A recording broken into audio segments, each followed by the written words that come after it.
3 класически позиции за мат във Вахола.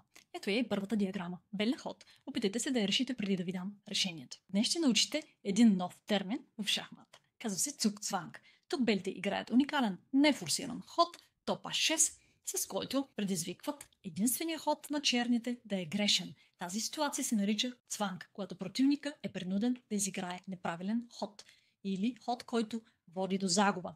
В случай, ако пешка вземе топ, ние бутаме пешка b7 и обявяваме бум, мат. Ако черните решат да преместят офицера, независимо къде е, на кое поле по този диагонал, H2, B8, ние вземаме пешката на A7 и обявяваме мат. Бум!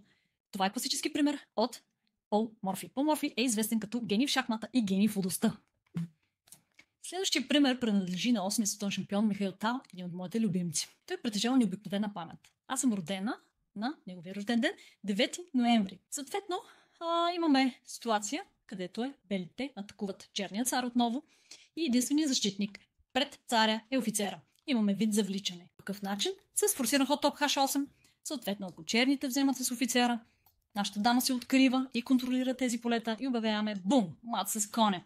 Кон H7. Ето една фраза на Михаил Tal. Шахматата е за всеки го своето. За един е изкуство, за друг наука, а за трети борба, хазарт и риск.